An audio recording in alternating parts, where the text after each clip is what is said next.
चलो। फिर ये हो गए हमारे क्वेश्चंस। अब आप मेरे को डाउट्स बताओ। एंड उससे पहले एक इम्पॉर्टेंट इन्फॉर्मेशन ये है कि संडे को जो है आपका रोटेशनल मोशन का टेस्ट होगा। ठीक है। तो रोटेशनल मोशन जो है वो आप रिवाइज करके रखें अच्छे से। आज का दिन है, कल का दिन है और परसों का दिन है, आपके पास 3 दिन है पूरे। तो रोटेशनल मोशन प्लीज अच्छे से रिवाइज कर लेना। कोई ये नहीं बोलेगा कि मैंने रिवाइज नहीं किया, मुझे टाइम नहीं मिला। ठीक है। अब जिसका एग्जाम वगैरह चल रहा है उनकी बात अलग है, लेकिन जो फ्री हैं, खाली बैठे हैं और लाइक रेगुलर क्लास में हैं, तो प्लीज भाई जो है अच्छे से रिवीजन कर लेना। तो रोटेशनल मोशन का जो है आपका टेस्ट संडे को होगा।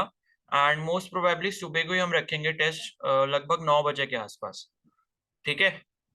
तो सभी लोग टेस्ट जरूर देंगे। ठीक है। क्लियर है सभी को? Yes sir. और बाकी आज बायोटेक का ही टेस्ट है, तो उसके लिए भी रेडी रहना। शाम को क्लास के बाद होगा वो।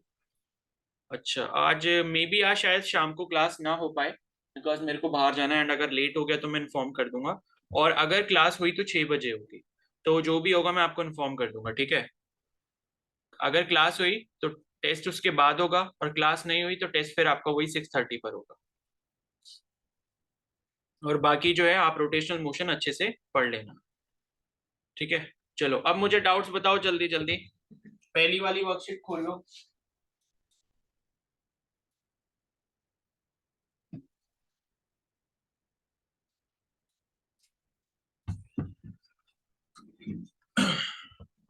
जिसमें शायद मैंने 1 से 38 तक दिए थे ना आपको क्वेश्चंस।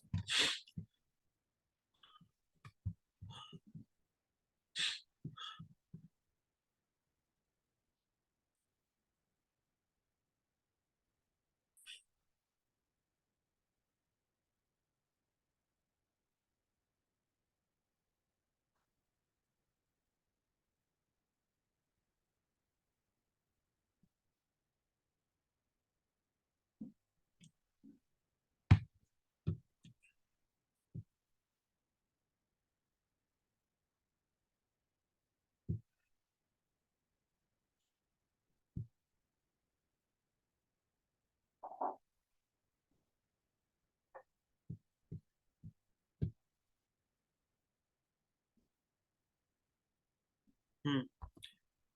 कौन से हैं? 6। भाई 6 पे क्या कहानी अटक गई है सबकी? 6, 8, 9 क्या है 6 क्वेश्चन?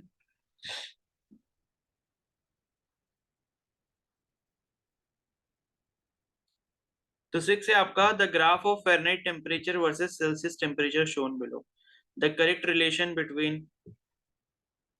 भाई क्या बताऊं मैं इस क्वेश्चन में, ये बताओ।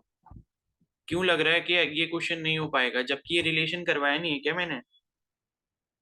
बताओ भाई। कुछ मैंने आपको स्केल्स के बारे में पढ़ाया था कि फ़ारेनहाइट स्केल जो होता है, और ये आपका मान लो सेल्सियस स्केल है। तो मैंने आपको कुछ बताया था कि यहाँ पर बॉइलिंग पॉइंट ऑफ वाटर जो होता है फ़ारेनहाइट में कितना होता है, 32। और ये कितना होता है, 0 डिग्री सेल्सियस। ओके। और उसके बाद वो कितना होता है, आई थिंक 200 करके कुछ होता था ना।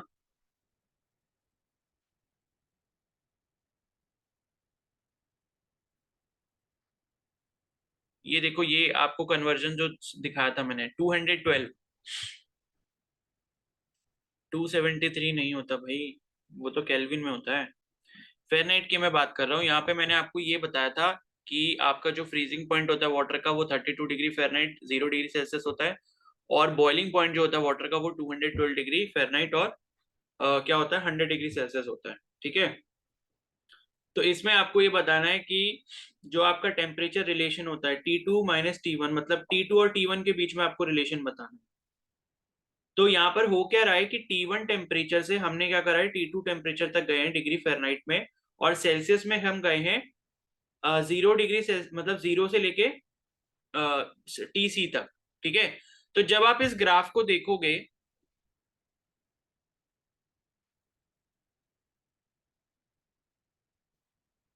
ये ग्राफ जो आपका बना है ये ऐसा बना हुआ है।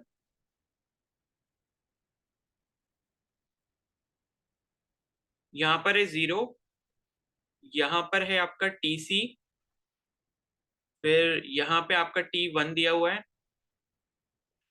और यहाँ पे आपको दिया है T2, और ये आपका इधर फ़ारेनहाइट स्केल दिया है, ये वाला आपका सेल्सियस स्केल दिया है। और ग्राफ जो बना है वो कुछ ऐसा बना है, यहाँ पे गए हम T2 टेम्परेचर पे इस तरीके से,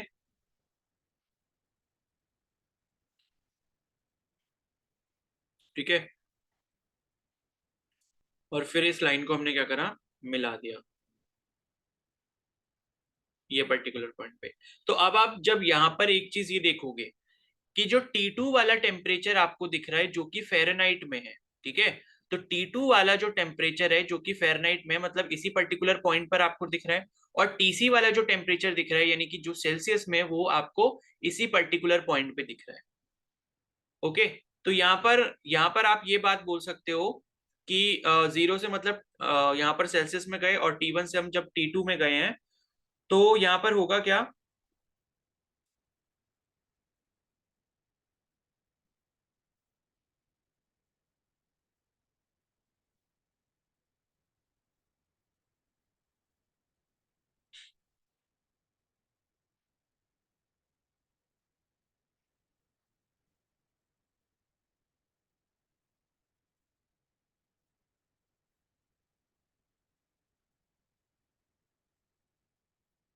आपको रिलेशन निकालना है T2, T1 और TC में।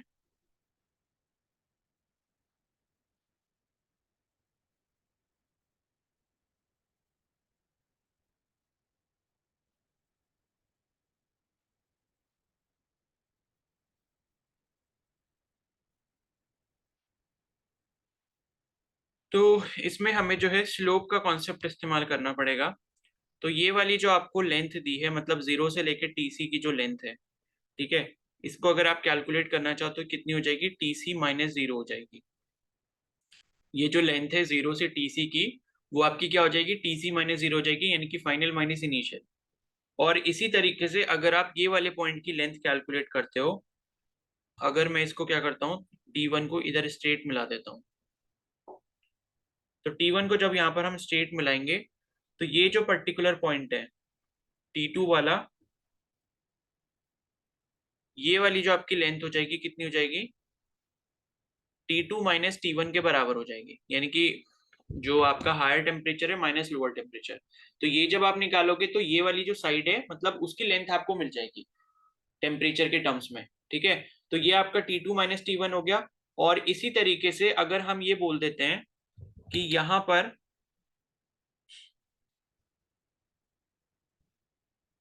मान लो हमने कोई भी एक पॉइंट यहाँ पर कंसिडर कर लिया, मैंने कोई यहाँ पर एक पॉइंट कंसिडर किया है, ठीक है। तो इस पर्टिकुलर पॉइंट पे मान लो मैं कह रहा हूँ कि जो टेम्परेचर है, उस टेम्परेचर की वैल्यू क्या है, C, F है, ठीक है। C, F का मतलब क्या है कि जब भी हम कोऑर्डिनेट टर्म्स में इस तरीके से लिखते हैं, तो यहाँ पर क्या होता है, जो ये पहली वाली वैल्यू होती है वो आपका x का कंपोनेंट होता है, और ये वाली जो वैल्यू होती है वो y का कंपोनेंट होता है। तो x एक्सिस में आपका क्या बना हुआ है, सेल्सियस स्केल बना है। तो मैंने कोई भी मतलब सेल्सियस पे टेम्परेचर कंसीडर कर लिया C, और y एक्सिस पर हमारा फ़ारेनहाइट का टेम्परेचर बना है। तो मैंने कहा कि भाई इस पर्टिकुलर टेम्परेचर पे फ़ारेनहाइट पे जो टेम्परेचर की वैल्यू है वो कैपिटल F के बराबर है। तो अगर मैं ये जो कोई भी मैंने रैंडम पॉइंट यहाँ पर ले लिया है, तो इसकी अगर मैं लेंथ अगर निकालूं यहाँ नीचे से, ठीक है, तो ये जो लेंथ होगी, ये वाली लेंथ, ये कौन सा वाला स्केल है, फ़ारेनहाइट वाला स्केल है। तो हमारी जो ऊपर वैल्यू है वो कितनी है, एफ है। तो ये जो हो जाएगी आपकी क्या हो जाएगी, F - T1 हो जाएगी। अपर वैल्यू माइनस लोअर वैल्यू, मतलब जो हायर वैल्यू है, हायर वैल्यू क्या है, एफ है, और लोअर वैल्यू यहाँ पर इस पर्टिकुलर पॉइंट पे कितनी है, फ़ारेनहाइट स्केल में T1 के बराबर है। तो ये हो गया आपका F - T1 के बराबर। अब हम यहाँ पर क्या करेंगे, स्लोप का कॉन्सेप्ट इस्तेमाल करेंगे और फिर वहां से निकाल लेंगे। तो आपको समझना यहाँ पर क्या है कि जब आप ये वाला पर्टिकुलर पॉइंट देख रहे हो जो कि आपका C, F है, और एक पर्टिकुलर पॉइंट आप ये वाला देख रहे हो, और इस पर्टिकुलर पॉइंट पे आई थिंक कोई अलग से वैल्यू नहीं दी है, ये जो पर्टिकुलर पॉइंट है इस पर जो वैल्यू आपकी क्या है, T2 नहीं, x, y ना, तो TC, T2 है, ठीक है। ये पर्टिकुलर पॉइंट पे आप देखोगे तो x का कंपोनेंट कितना है, x का जो कंपोनेंट है वो आपका TC के बराबर है, और y का जो कंपोनेंट है ठीक है, y का जो कंपोनेंट है वो आपका 0 से लेके t2 के बराबर है। तो tc कॉमा t2 आपका ये वाला पॉइंट है। तो ये जो आपका पर्टिकुलर पॉइंट है जो कि tc कॉमा t2 है, और दूसरा जो पॉइंट है c कॉमा f, इनका जो एंगल थीटा है वो बराबर है, क्योंकि ये एक ही स्ट्रेट लाइन पे आ रहे हैं। तो हम ये कह सकते हैं कि भाई इनका जो दोनों का स्लोप होगा टेन थीटा, वो दोनों बराबर होंगे। और टेन थीटा यानी कि स्लोप का जब हम रिलेशन निकालेंगे तो दो रिलेशन मिलेंगे और उनको हम क्या कर देंगे, इक्वेट कर देंगे। कहने का मतलब यहाँ पर ये है। ठीक है, तो हमें क्या बताना है, basically relationship between the two scales बताने, यानी कि सेल्सियस और फेरनाइट के टेम्परेचर में दोनों में रिलेशन क्या होगा हमें ये बताना है। इसीलिए हमने सी को एफ कोई भी एक आर्बिट्रेरी पॉइंट कंसिडर कर लिया, यानी कि कोई भी एक रैंडम पॉइंट हमने इस स्केल पर कंसिडर कर लिया। उस सी को एफ की हमको वैल्यू पता करनी है, यानी कि सी और एफ में रिलेशन निकालना है। तो यानी कि यहाँ पर हम क्या करते हैं, टेन थीटा अगर स्लोप यहाँ पर निकालेंगे इस पर्टिकुलर ट्राइंगल के अंदर या ग्राफ में, तो ये जो हमें स्लोप मिलेगा, हम कौन सा वाला ट्राइंगल ले लें, पहले ये बड़ा वाला ट्राइंगल कंसिडर कर रहे हैं, ये वाला। ये पूरा ट्राइंगल अगर मैं इसको कंसिडर करता हूं, तो स्लोप का मतलब टेन थीटा का मतलब क्या होता है, परपेंडिकुलर अपॉन बेस। और इस पर्टिकुलर ट्राइंगल में जो परपेंडिकुलर है वो क्या है, T2 माइनस T1 है। और बेस की अगर हम बात करें तो वो क्या है, TC माइनस 0 है। तो ये हो जाएगा T2 minus T1 upon TC minus 0। ठीक है, और ये हो गया T2 minus T1 upon TC, मतलब TC माइनस 0 तो TC हो गया। तो इसे मान लो हमने कहते कि इक्वेशन क्या है, 1 है। और इसी तरीके से हम क्या करेंगे, अब छोटा वाला ट्राइंगल लेंगे और उसमें स्लोप की वैल्यू कैलकुलेट करेंगे। तो छोटा वाला ट्राइंगल का मतलब क्या है, ये वाला इतना जो ट्राइंगल है आपका। ठीक है, इतना जब आप ट्राइंगल देखोगे तो इस पर्टिकुलर ट्राइंगल में आपको क्या निकालना है, टेन थीटा निकालना है। और टेन थीटा की जो वैल्यू होगी इस पर्टिकुलर ट्राइंगल में वो कितनी होगी, परपेंडिकुलर अपॉन बेस। और परपेंडिकुलर जो साइड है, परपेंडिकुलर का मतलब ये वाली जो आप देख रहे हो, इतनी जो लेंथ आपको यहाँ पर दिख रही है, और ये लेंथ किसके बराबर है, ये एफ माइनस T1 के बराबर है। ठीक है, तो परपेंडिकुलर हो गया आपका एफ माइनस T1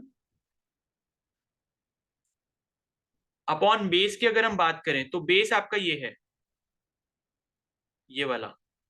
तो ये जो बेस है, ये बेस यहाँ पर कितना हो जाएगा, इनिशियल वैल्यू इसकी T1 है और ये जो फाइनल वैल्यू है वो उसकी कितनी है, C है। तो ये हो जाएगा आपका, और इनिशियल वैल्यू T1 जो है, मतलब ये आपकी 0 डिग्री सेल्सियस ही है ना। इनिशियल सेल्सियस डिग्री पर अगर टेम्परेचर देखोगे तो ये आपका यहाँ पर 0 से स्टार्ट हो रहा है यहाँ पर। तो ये 0 से स्टार्ट हो रहा है, और यहाँ पर इस पर्टिकुलर पॉइंट पे जो एक्स एक्सिस पर जो वैल्यू है, यानी कि जो पूरी लेंथ आपको यहाँ पर दिख रही है वो C के बराबर दिखेगी ये वाली, क्योंकि 0 से C जा रहा है। तो मैं इसको क्या लिख सकता हूँ, C माइनस 0 लिख सकता हूँ, यानी कि अपर वैल्यू माइनस लोअर वैल्यू, जो मैक्सिमम वैल्यू है C, उसमें से इनिशियल वैल्यू को अगर मैं माइनस कर दूं तो ये C माइनस 0 हो जाएगा। और ये कितना हो गया, F minus T1 upon C के बराबर हो गया। और ये कितना हो गया, इक्वेशन 2 हो गया। ठीक है, अब क्या करेंगे, हमें पता है कि दोनों का स्लोप बराबर है, क्योंकि दोनों जो पॉइंट्स है वो एक ही स्ट्रेट लाइन पे हैं, एक ही एंगल पर है। तो हम ये बोल सकते हैं कि जो टेन थीटा की वैल्यू ये दोनों क्या हो जाएंगी, बराबर हो जाएंगे। तो फर्स्ट और सेकंड को हम क्या कर देंगे, इक्वेट कर देंगे। ठीक है, तो फर्स्ट और सेकंड को जब इक्वेट करेंगे तो हमें क्या मिलेगा, T2 minus T1 upon TC is equal to F minus T1 upon C। ये हम जब करेंगे तो यहां से हमें जो रिलेशन मिल जाएगा वो क्या मिलेगा, T2 minus T1 upon F minus T1 is equal to T2 minus T1 upon F minus T1 is equal to TC upon C। ठीक है, तो सिक्स वाले में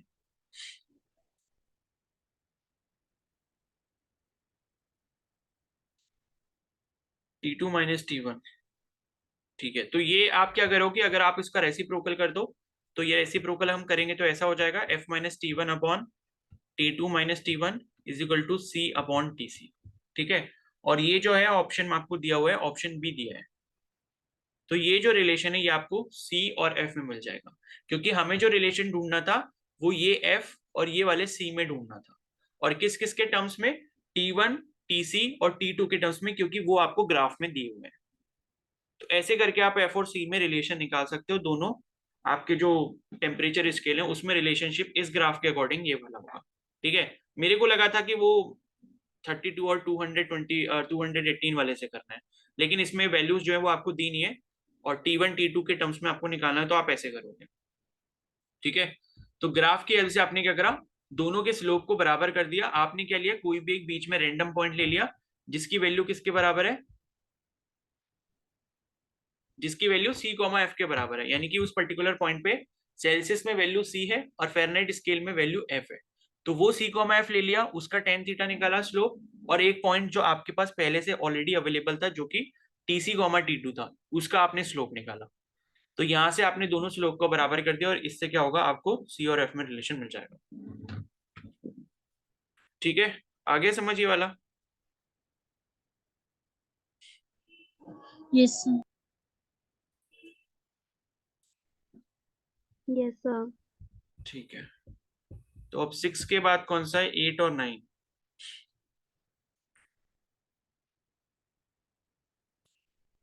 तो 8 है, thermometer graduated according to a linear scale reads a value x naught when in contact with boiling water and x naught by 3 when in contact with ice.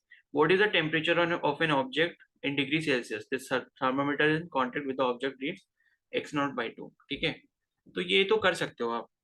ये वाला कैसे करना है, 8th क्वेश्चन में आपको क्या दिया हुआ है कि एक थर्मोमीटर है, और उस थर्मोमीटर की रीडिंग को हमने इस तरीके से उस पर कैलिब्रेट की है कि वो जो है वो आपकी वैल्यू दिखाता है एक्स नॉट बॉइलिंग वाटर की। यानी कि एक्स नॉट जो यहाँ पर टेम्परेचर दिखाएगा वो कब दिखाएगा, जब आप बॉइलिंग वाटर का टेम्परेचर लोगे। ठीक है, और अगर इसको हम सेल्सियस में बात करें तो कितना होता है, ये 100 डिग्री सेल्सियस होता है। तो ये चीज तो आपको पता है। दूसरी कंडीशन यहाँ पर जो दी है वो ये दी है कि ये जो स्केल है वो टेम्परेचर आपको दिखाएगा एक्स नॉट बाई 3। कब, जब आप आइस का टेम्परेचर ले रहे हो, और ये जो टेम्परेचर होता है फ्रीजिंग पॉइंट ऑफ वाटर होता है जो कि 0 डिग्री सेल्सियस होता है सेल्सियस में। उसके बाद है if the thermometer is in contact with the object.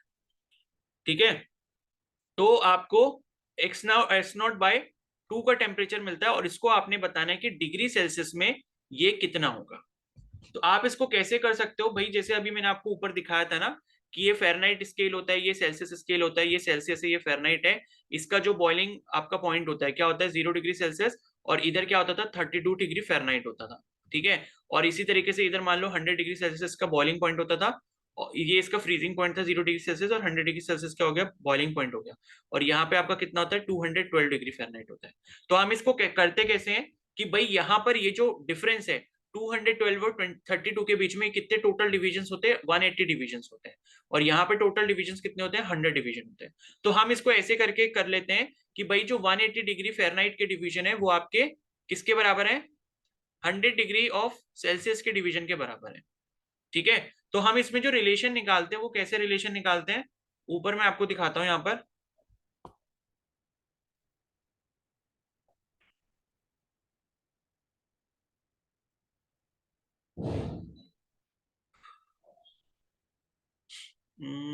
कहाँ गया वो,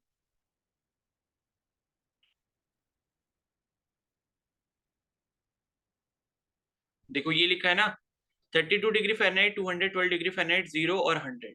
तो there are 180 equal intervals between two reference point and on the Celsius scale there are 100। तो इसको जब हम यहाँ पर इसके टर्म्स में लिखते हैं, फॉर्मूला के टर्म्स में, तो हमें ये मिलता है, ये वाला। ठीक है, कि अगर टेम्परेचर फ़ारेनहाइट स्केल में कितना है, जो भी है TF अगर हमने मान लिया, और -32 कर देते हैं, और अपॉन उसके जो टोटल डिविजन होते हैं वो कितने होते हैं, 180 होते हैं, और इज इक्वल टू कितने हो जाते हैं, TC अपॉन 100 हो जाता है। तो इस रिलेशन को सेट जैसे करते हैं वैसे ही हम क्या करेंगे, उस वाले स्केल पे कर देंगे।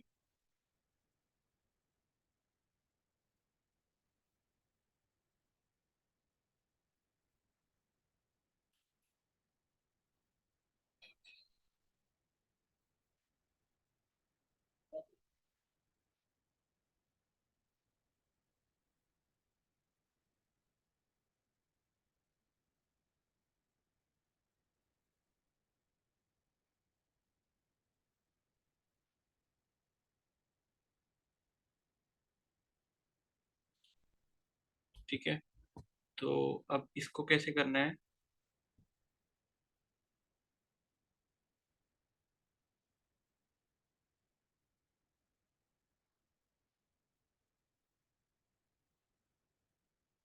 इसको ना लिखने का एक तरीका होता है, वो देख रहा हूँ मैं जरा।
चलो इसको ऐसे ही देख लो कि आपका जो टेम्परेचर है 0 डिग्री सेल्सियस पे वो आपका फ़ारेनहाइट में जैसे 32 के बराबर होता है, और 100 डिग्री सेल्सियस में 212 के बराबर होता है। तो यहाँ पर 100 जो डिविजन्स होते हैं डिग्री सेल्सियस के, वो आपके 180 फ़ारेनहाइट डिविजन्स के बराबर होते हैं।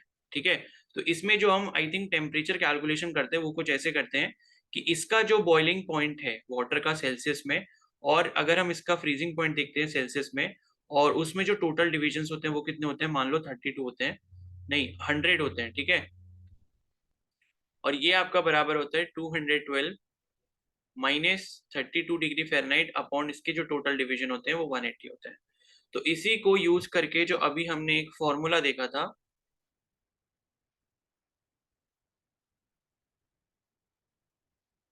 तो यहाँ पे जो हमने ये फॉर्मूला देखा था ना,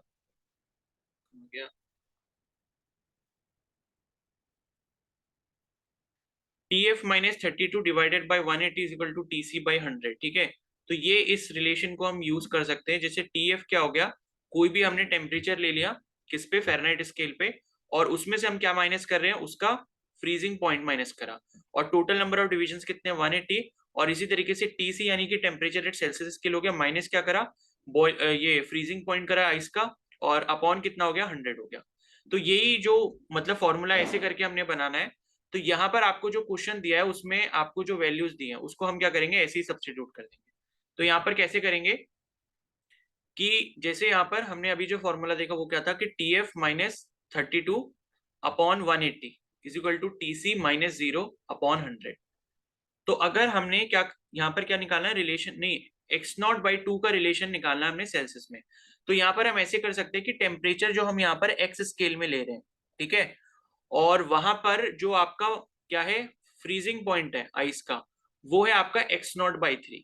तो ये हो जाएगा आपका एक्स नॉट बाई 3, और upon total number of divisions आपको यहाँ पर दिए हैं क्या,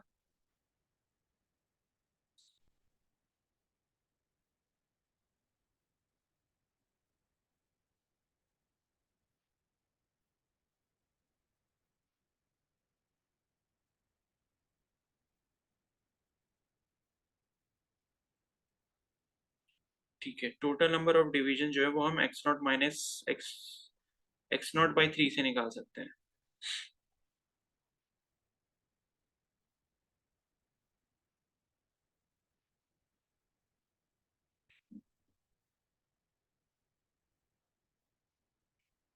फ्रीजिंग पॉइंट है एक्स नॉट बाई 3, और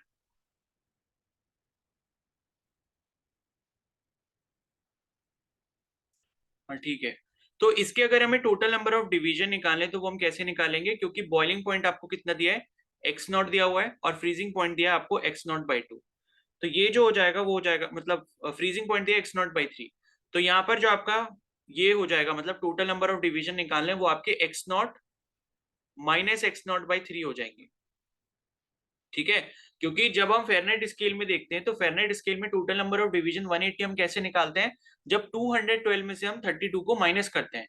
यानी कि 212 क्या होता है, हमारा बॉइलिंग पॉइंट होता है वाटर का फ़ारेनहाइट में, और 32 क्या होता है, फ्रीजिंग पॉइंट होता है वाटर का फ़ारेनहाइट में। ठीक है, तो ये हो गया, एंड इसके बाद यहाँ पर टीसी माइनस 0 अपॉन, जैसे हमने सेल्सियस स्केल में हम बात कर रहे हैं, तो ये आपका टीसी हो गया, और ये तो आपका 0 ही रहेगा, और ये आपका 100 हो गया।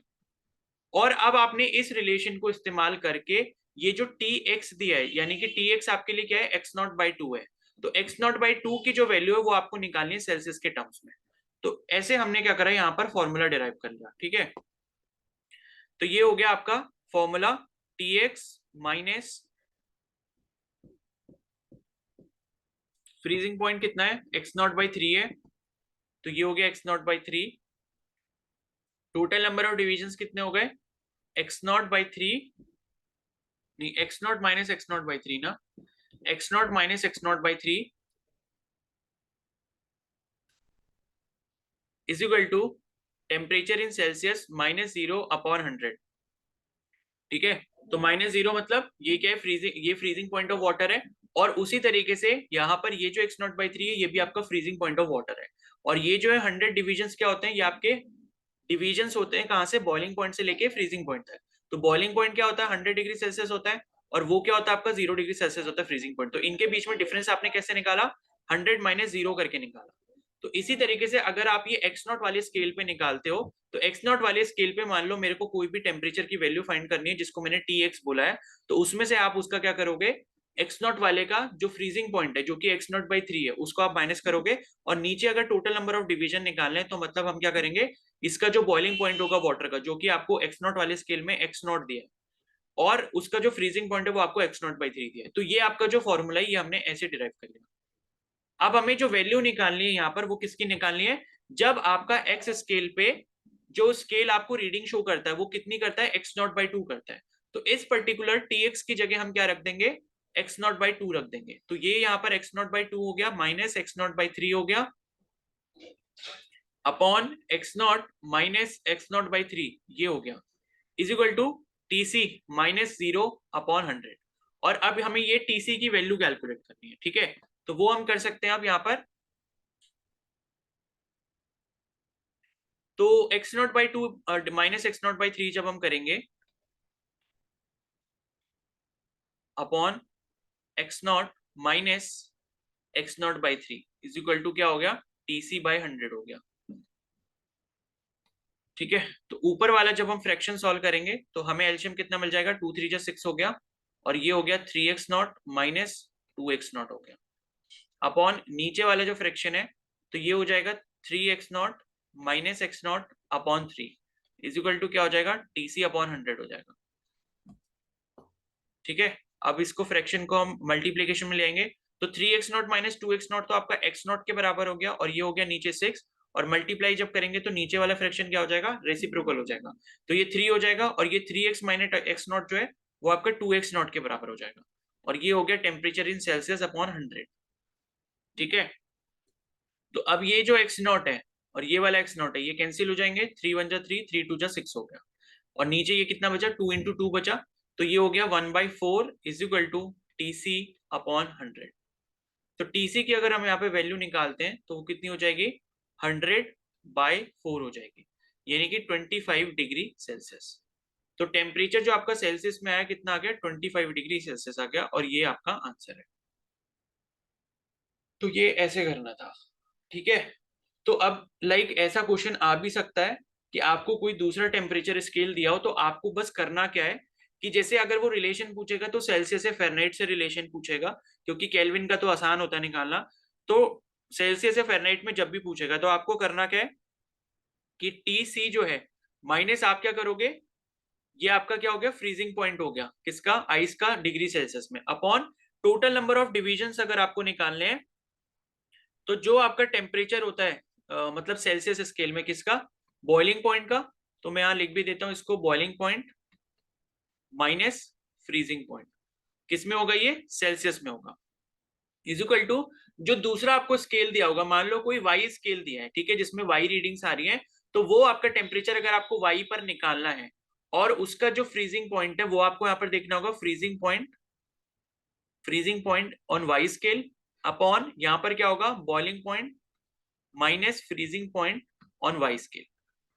तो ये जो दोनों होते हैं ये आपके बराबर होते हैं, तो ये रिलेशन आपको ध्यान रखना है बस, ठीक है। और फ़ारेनहाइट में आएगा तो फ़ारेनहाइट में कैसे करेंगे, फ़ारेनहाइट अगर दिया होता है, मान लो एक फ़ारेनहाइट दिया और दूसरा मान लो एक्स या वाई कोई भी स्केल दिया हुआ है, तो उस केस में हम मान लो इसको हमने टीएफ ले लिया कि फ़ारेनहाइट पे कोई भी टेम्परेचर अगर ले रहे हैं तो वो टीएफ हो गया, माइनस यहाँ पर क्या लेंगे, बॉइलिंग माइनस यहाँ पर फ्रीजिंग पॉइंट लेंगे किसका, वाटर का, और कौन से स्केल पे, फ़ारेनहाइट में, जो कि क्या होता है 32 के बराबर होता है, ठीक है। तो इसको आप जनरलाइज ऐसे भी कर सकते हो, इसको 32 या 0 ना ही लिखो, इसको सीधे लिख दो फ्रीजिंग पॉइंट।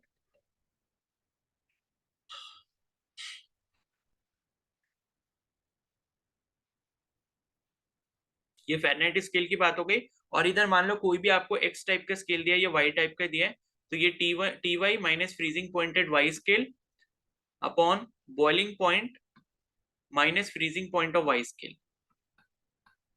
तो ये आपका फ़ारेनहाइट के लिए इस तरीके का रिलेशन बन गया, ठीक है। और ये जीरो जो है, ये जीरो यहाँ पर लिख भी देता हूँ, ये है आपका freezing point of water at Celsius scale.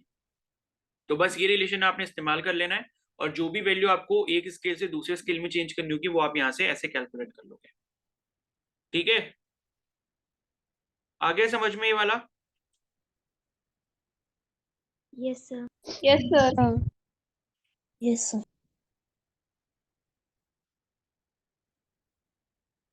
अब नेक्स्ट वाला क्वेश्चन आपको दिया है कि two absolute scale A and B have triple point of water defined to be 400 A and 300 B. The relation between T and T B is triple point of water is 273.16 kelvin. Triple point I think ये topic रह गया था. ठीक है, triple point वाला जो है शायद मैंने नहीं बताया था. चलो इसको डिस्कस कर लेंगे, कल डिस्कस कर लेंगे. तो ट्रिपल पॉइंट बेसिकली होता ये है कि जहां पर आपकी तीनों स्टेट को एग्जिस्ट कर रही होती है, यानी कि वाटर की सॉलिड स्टेट, लिक्विड स्टेट और वेपर वाली जो स्टेट है. ठीक है, वो तीनों क्या कर रही होती है, को एग्जिस्ट कर रही होती है. तो उसको हम क्या कहते हैं, उस पर्टिकुलर पॉइंट को 273 केल्विन, मतलब उस पर्टिकुलर पॉइंट को ट्रिपल पॉइंट कहते हैं. एंड वाटर के लिए वो जो वैल्यू वो 273.16 केल्विन है. तो 273 का मतलब कि 0 डिग्री सेल्सियस. ठीक है, तो इस पर्टिकुलर पॉइंट पर जो है आपको दो एब्सोल्यूट स्केल दिए हैं ए और बी, जिनकी क्या दिए हैं, ट्रिपल पॉइंट आपको दिए हैं 400 ए और 300 बी. तो आपको जो है रिलेशन बताना है टी ए और टी बी का रिलेशन. ठीक है, तो वैसे तो आप ये कर सकते हो क्योंकि इसमें ट्रिपल पॉइंट के कॉन्सेप्ट का कोई रोल है नहीं, खाली आपको टेम्परेचर ही चेंज करना है. तो वो आप करोगे कैसे, टी ए और टी बी आपको पता है एब्सोल्यूट स्केल है, मतलब उनकी जो बात यहाँ पर की गई है वो केल्विन में की गई है. ठीक है, तो यहाँ पर है कि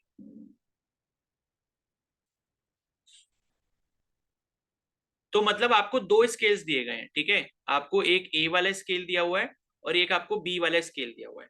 और तीसरा जो इन्होंने केल्विन स्केल की बात करी है, और केल्विन स्केल में इन्होंने ट्रिपल पॉइंट ऑफ वाटर आपको बताया है जो कि 273.16 केल्विन है.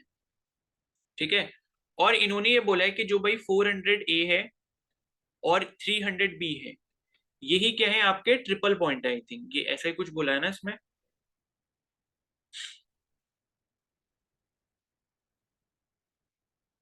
हाँ, तो ए वाला जो स्केल है उसमें ट्रिपल पॉइंट की जो वैल्यू है वाटर की वो इतनी है, और बी वाला जो स्केल है उसमें जो ट्रिपल पॉइंट ऑफ वाटर की जो वैल्यू है वो आपकी 300 बी है. और जो कैल्विन स्केल है उसमें आपको ऑलरेडी ये वैल्यू पता है जो कि 273.16 केल्विन के बराबर होती है. तो अब आपको यहाँ पर ए और बी के बीच में क्या बताना है, रिलेशन बताना है. तो आप इसको कर सकते हो आसानी से. कैसे करोगे, जैसे ये आपको ट्रिपल पॉइंट किसका दिया है, वाटर का दिया है जो कि ए वाले स्केल में 400 है, और ट्रिपल पॉइंट जो आपको वाटर का दिया है बी वाले स्केल में वो आपको 300 बी दिया है. तो 400 ए की जो वैल्यू है वो आपकी 300 बी के बराबर हो जाएगी, और ये जो वैल्यू है वो आपकी केल्विन स्केल में देखें तो 273.16 केल्विन के बराबर हो जाएगी. तो ये रिलेशन जो है ये आपको क्वेश्चन से ही मिल गया. ठीक है, अब ये रिलेशन जब आपको क्वेश्चन से मिल गया तो अब आप इसको कैसे कर सकते हो, तो यहां पर मैं क्या करूंगा, पहले 400 ए को मैं 273.16 केल्विन के बराबर करूंगा. 273.16 केल्विन, यहां से मैं क्या करता हूं, ए की वैल्यू निकाल लेता हूं. तो ए की वैल्यू जो मिल जाएगी 273.16 अपॉन 400 केल्विन मिल जाएगी. और इसी तरीके से जब मैं बी की वैल्यू निकालूंगा जो कि 300 B is equal to 273.16 kelvin है, तो बी की जो वैल्यू है वो मुझे कितनी मिल जाएगी, 273.16 अपॉन 300 केल्विन. तो ए और बी की आपको ये वाली वैल्यू मिल गई. अब अगर ये दोनों क्या है, आपके ट्रिपल पॉइंट ऑफ वाटर है. ठीक है, तो आप क्या कर सकते हो, इन दोनों को बराबर कर सकते हो.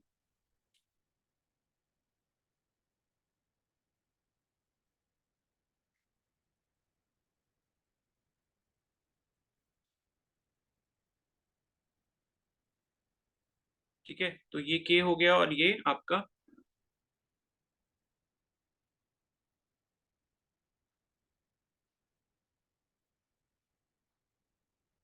तो मतलब ए को आपने केल्विन स्केल में कन्वर्ट कर लिया और उसी तरीके से आपने बी को भी केल्विन स्केल में कन्वर्ट कर लिया. और अगर आप यहाँ पर क्या करते हो, तो ये तो आपके केल्विन का रिलेशन हो गया. और अगर आप यहाँ पर टी ए और टी बी जो है ये आपने टेम्परेचर ले लिए, कौन से, ट्रिपल पॉइंट ऑफ वाटर के टेम्परेचर ले लिए ए और बी वाले स्केल में. तो ए वाले स्केल पे ये जो टेम्परेचर हो जाएगा उसकी जो वैल्यू हो जाएगी वो कितनी हो जाएगी, 273.16 अपॉन 400 इंटू टी ए हो जाएगी. यानी कि जो आपको टेम्परेचर दिया हुआ है ट्रिपल पॉइंट ऑफ वाटर, ठीक है, उससे आप मल्टीप्लाई कर दोगे. क्योंकि ये जो आपको वैल्यू मिली है ये आपको, ये आप देख सकते हो, ये जो वैल्यू मिली थी ये 1 ए की वैल्यू मिली, यानी कि 1 ए टेम्परेचर की वैल्यू केल्विन में इतनी है. तो टी ए की निकालोगे तो टी ए से मल्टीप्लाई कर दोगे उसको, तो ये केल्विन में मिल जाएगी. और उसी तरीके से यहाँ पर इसको बराबर किसके कर दोगे, 273.16 अपॉन 300 इंटू टीबी के, यानी कि टेम्परेचर अगर आपको कोई टीबी टेम्परेचर दिया हुआ है जो कि आपका बी वाले स्केल में, तो वो आपका केल्विन में इतने के बराबर हो जाएगा, क्योंकि यहाँ पर आपको पता है 1 बी की जो वैल्यू है केल्विन टेम्परेचर में वो इतनी है। तो बी, अगर कोई भी टेम्परेचर आपको दिया होता है बी में, तो उसको उतने टेम्परेचर से आप क्या कर दोगे, मल्टीप्लाई कर दोगे। तो जब आप इन दोनों को यहाँ पर बराबर करोगे तो ये आपका इससे कैंसिल हो जाएगा, 2 जीरो से 2 जीरो कैंसिल हो जाएंगे, और टी ए और टी बी की जो है वैल्यू आपको यहाँ पर मिल जाएगी। ठीक है, और बाकी इसके बाद जो है हम कल करेंगे। तो जो भी बाकी के क्वेश्चन है वो आप लोग कर लेना, तो बाकी के जो है कल डिस्कस करेंगे।